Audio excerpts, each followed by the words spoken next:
life living and making a living can sometimes wear us out, grind us down, and dull our senses. So for a keen mind and a sharp contributive edge that can make it all easier and better and more productive, let's take some time to sharpen our axe. Stay with us right now for Life Talk.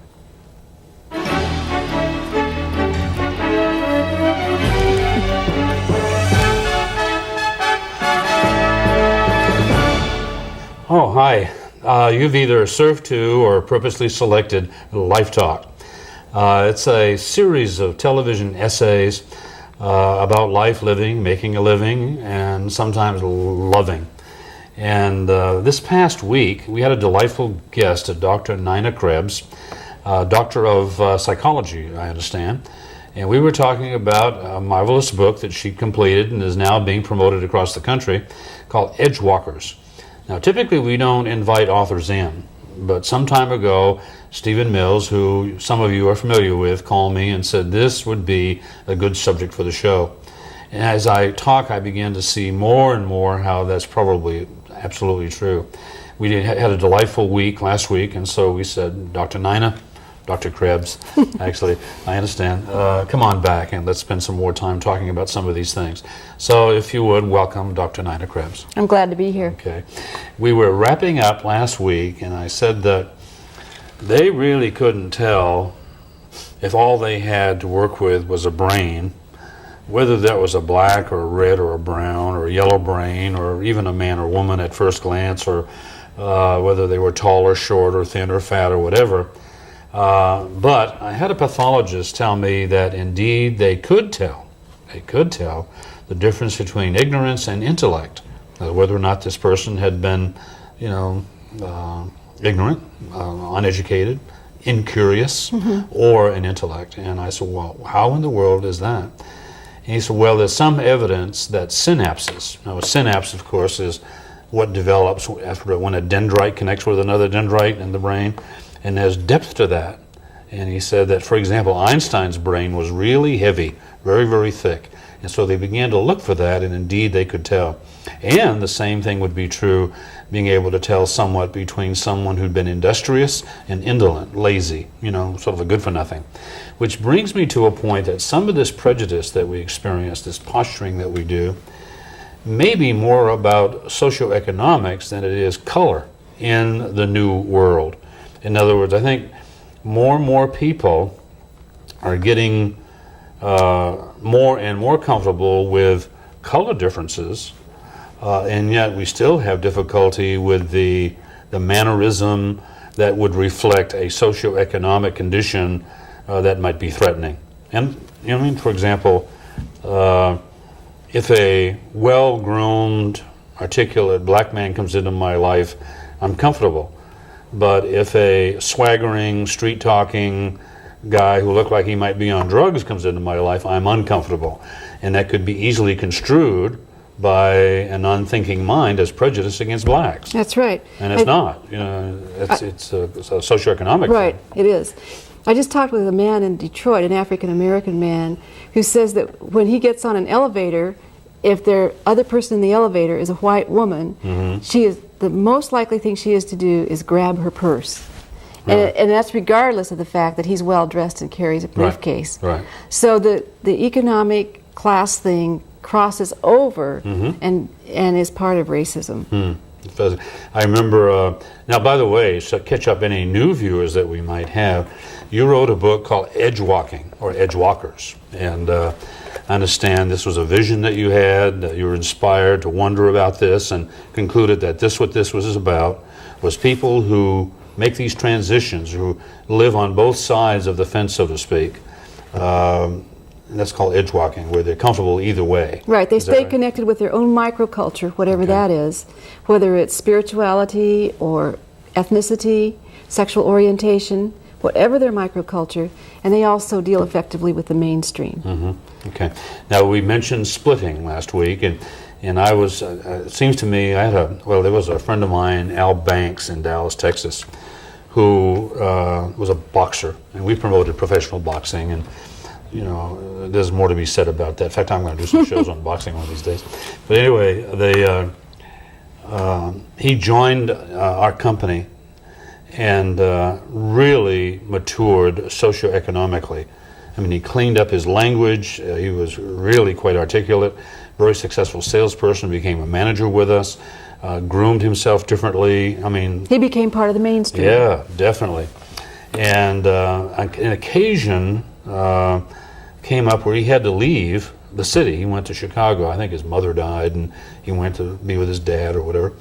And I guess it was probably 2 years. I was driving down Greenfield in Dallas, Texas, and I thought I saw Al in the car. So, you know, how you do? And I pulled up beside him. Sure enough, it was him. So I tooted my horn and waved, and he recognized me and pulled over, and we got out of the car, moved toward each other, and kind of hugged. It was delightful to see him. And I immediately noticed that he had reverted, all the way back. And we talked for a while, and then finally I had the audacity to say, Al, why did you do this? I said, what do you mean? I said, you've gone right back to where you came from, you know. Not that it's wrong, but it doesn't serve you, you know, professionally in a way. And he cried. I mean, he had big tears welling up in his eyes and rolled down his cheeks, and he said, I lost everybody. My family, my siblings, my friends. They call me an Oreo. They call me all kinds of names. They wouldn't accept the changes, and I got lonely. And now, were they splitting? Yes. Yes, and it's a good example of us or them don't. Right. You know. It's a good example of what happens and how difficult it is for Edgewalkers to embrace both cultures, both the mainstream and their own culture, because they do get called traitors, and people do get angry with them. And so what the people I interviewed have decided to do is deal with that. You know, go ahead and deal with the rejection, deal with the pain, and take the risk of speaking out about all the parts of themselves rather than splitting, rather than taking the simple way out. Not only emotional courage, but physical courage in some cases. Yes. You're stepping right out there. That's right. Mixed races, I mean, mixed couples and what have you. I can't even imagine the challenges that might occur there from time to time. Did you interview people who were in that arena? I did. I interviewed people who are in that arena, and it's a good thing. I just read in the paper the other day, 19% of the births currently in Sacramento are mixed race. That's nearly 1 out of 5. That's right. And so this is a reality that we're living with. People of mixed race have had a much more difficult time, actually, than I think they're having now. They'd be asked questions like, what are you? Oh, exactly. Yeah, what are you? Which is very dehumanizing.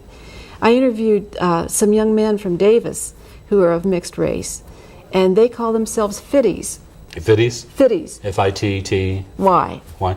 50% this and 50% that. Only okay. they've made a new word. Yeah. In fact, they have a band and they have a new album out about that, calling it Fitty History. Huh. And so, if you get a chance to see the Free Association, they're the ones. And they're mixed race, and they're proud of it. And they say things in their shows like, we encourage race mixing, which in the environments where they play is highly acceptable. It might not be so in every possible environment. Sure. Now, people mixing should always be acceptable. Right. And that's really this what is they're doing. just another people. That's a good way to First, put it. Yeah. Because in fact, there was some reference that 99.9% of genomes are exactly the same in every race on the planet. I mean, we're so much alike that we can take strength in that instead of worrying about the differences. And when we meet people and get to know them and make heart connections with them, we know this. Nobody has to tell us.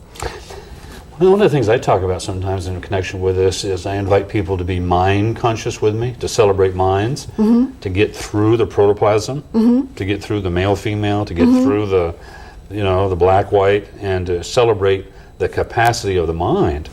That's where we're similar, because everyone's hypothalamus functions essentially exactly the same way.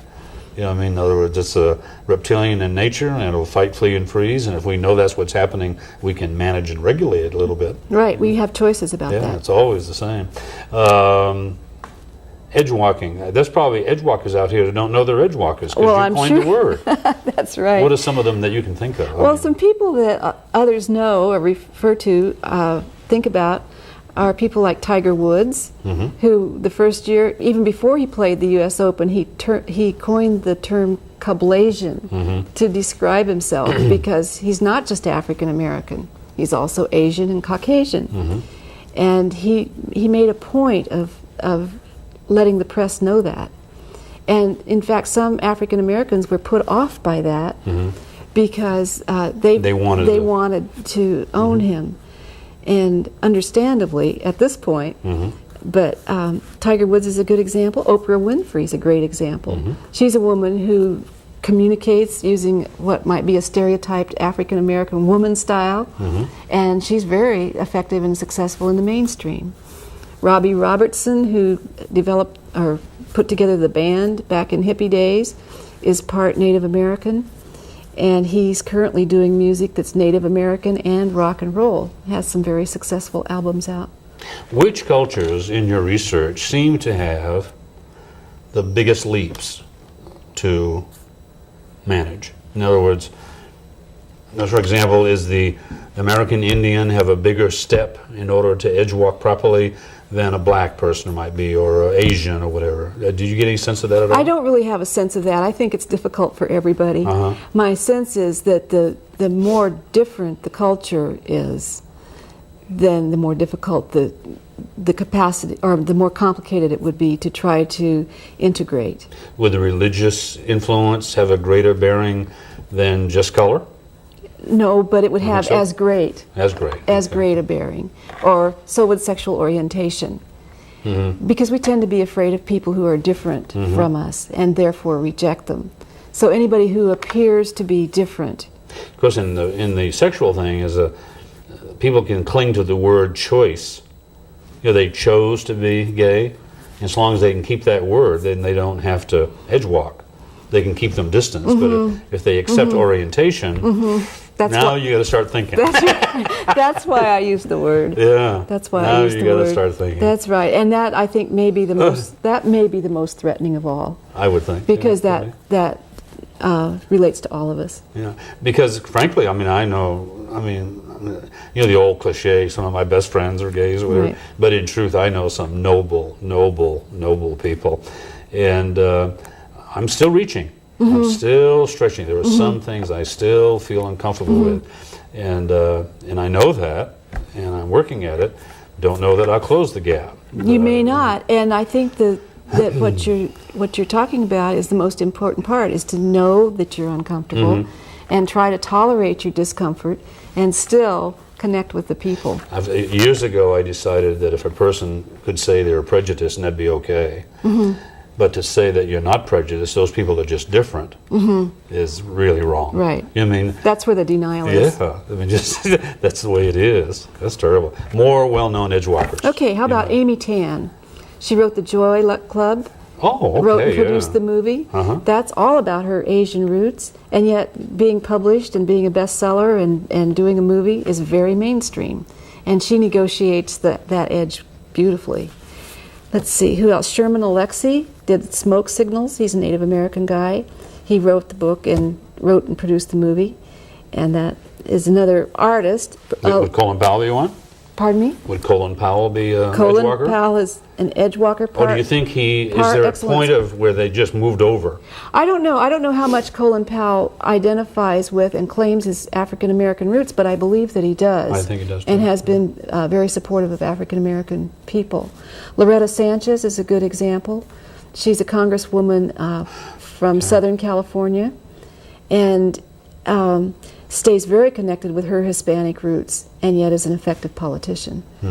So there are lots of people, famous and not so famous, who are doing this work and who are going through the pain of being edgewalkers.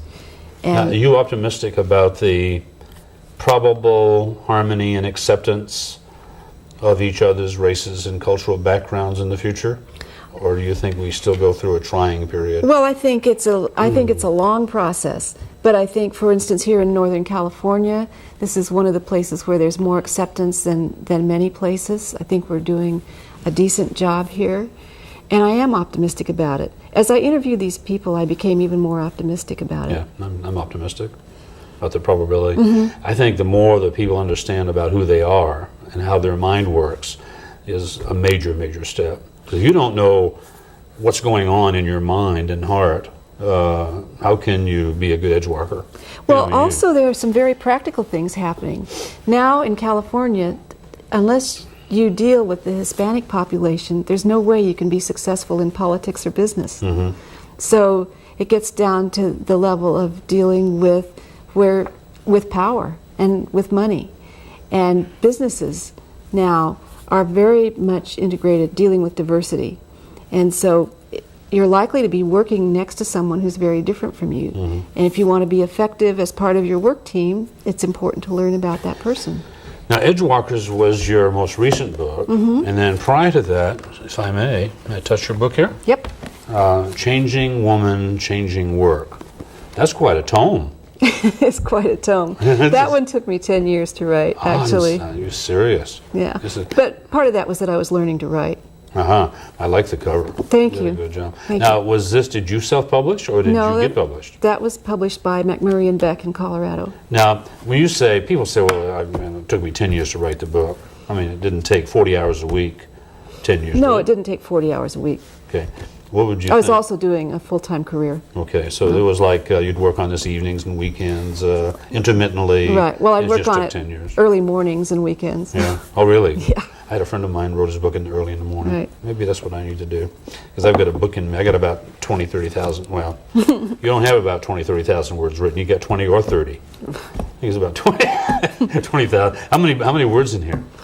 I probably in that one around 85,000. 85,000. This must be about 60? 70, 65, 70,000. Something like that. Is that the length of a typical book that will get published? Yes. How long did it take you to find an agent? Because For I'm sure there's some viewers who have a book in them. They go, what is this about? this book, I was quite fortunate. I asked a consultant I was working with to give me some names of agents, and she gave me 4, and one of them responded. Wow. So I was very fortunate. This one, I had an agent in New York, and we had some major disagreements, so I fired her against everybody's advice. And then I thought I would probably never get the book published, and so I started going to publishers directly and did get it published. Yeah, because that's But that was unusual. a much more difficult process. I mean, are agents listed in the yellow pages? How do you find an agent? You just have to... No, there are books that you buy that list agents. Okay. Yeah. Yeah, everything's in a book. Yeah. Are there organizations locally where a person can go and get a sense or flavor of what to do and how to do it? There's a California Writers Association, Sacramento Writers. I don't know how to tell people to contact them, but they do exist. By the way, if any of you are interested in Edgewalkers as a book or Changing Woman, Changing Work, don't hesitate to call. Our number is 965-7690. Once again, that's 965-7690. And it'll also appear at the end of the show in the credits. And call, and we'll connect you with Dr. Krebs, and you can work out the arrangements that way. And the book's available on the internet and at the big bookstores. This one is. Oh, good. That's good to know. Okay, so they can go down to Tower or any of these others and grab the book and sit in one of those chairs and read it free. And have coffee. Took me several hours to get through this. So. Yeah, and have coffee while you're doing it. That's good. You're writing another book now. Yes. And are you full-time at it now? I mean, Yes, I'm a full-time really writer. what you do. This is what I'm doing. I hesitate to say I'm a full-time writer because I also do a lot of other things. But I do write a lot. Now, are you writing for the edification or the income? For the edification. Very few people make a living Make good money on writing. books. Right. How many copies you got to sell to make a living? I have no Whatever that I have means. no idea, but it would be a lot. You get about $1 a piece, so you got to About sell $1. a million Right. copies or something. Right. Actually, if a book sells 5,000 copies, I hear, it's considered a bestseller. Have you heard that? I don't know if it's considered a bestseller, but for a book like this one, the people I talked with said if I sold 7,000 copies, that would be outstanding. Wow, yeah. And this one, I don't know. This will probably pass it. Trouble of it is, let me ask you this. I mean, yeah, this was your name. Did the publisher give you trouble about this? I mean, because it doesn't mean anything to the neophyte. You know, they look at it and No, what is that they about? didn't give me any trouble about Isn't that. that fascinating? And if they had, I would have gone someplace else. Yeah, because you have to I was go well. something. I was committed to this, and the whole book is organized around that word. Right. So I think for that reason they wouldn't give me any trouble. If they understood the book, they wouldn't give me any trouble. Right. Diffusing cultural boundaries on the new global frontier. Mm-hmm. Now they did that for you. That was the subtitle. The publisher chose the subtitle. They did that for you. They okay. What recommendations can you make if I want to complete the life formula? That's my book. Write every day. Write every day. Create a book proposal, which I could give you a recommendation for a book that would help you do that. Yeah, I need coaching. And then send out query letters to publishers to see if anybody's interested in it. Would testimonials help? Testimonials help. You know, the people who had the experience of the literature. They help after the a certain point. But what helps most is having a good, solid book proposal and an outstanding query letter that you send out. And there's examples of that. So yes, and there are classes to take that help you do that, if you want to. They anything else you want to talk? It seems to me we had some notes about this edgewalking thing. Well-known edgewalkers and mixed races, and I know there was something else you wanted to get into. Well, I think that maintaining consciousness about the importance of being able to communicate with people who are different from ourselves is a pretty full-time job. And staying connected with our own inner self and being supportive to that so that we have the capacity and the energy to be open to other people is an important thing to do. That's what Edgewalkers is really about. Changing Woman, Changing Work is about supporting the feminine presence in the workplace, which means bringing a different kind of energy to the workplace. Mm-hmm. That's actually what Edgewalkers is about as well. Only it's dealing with diversity rather than sexism. Mm-hmm. And it means being open to differences, learning to be excited about benefiting from differences, not just seeing them as a hassle, and being able to embrace one's own complexity as well as that of other people. Now you are retired. Mm-hmm. You were a consultant. Mm-hmm. I was a psychologist, clinical psychologist, and an organizational consultant. I've done both of those things. And I retired in 1998. Wow. And elected to write. Yes. Uh-huh. And what's the title of your new book? The one I'm working on currently is called Shreds and Shards. Okay, what is that going to be? That sounds more interesting. No. What's Shreds and Shards? We'll see. I'm not sure about this, how far this book is going to go.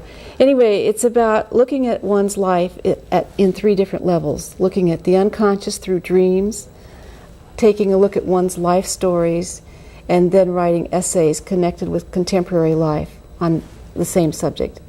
And it deals with my life in childhood, early adulthood, and maturity at those three levels. So, did you mention unconscious, subconscious? Mm-hmm, mm-hmm. Talk about what is that? That's the part that we don't necessarily know about except through our dreams or our Freudian slips or things that happen that we don't necessarily intend, and then someone points out to us. So we can learn some things about our unconscious, but of course we never know all about it.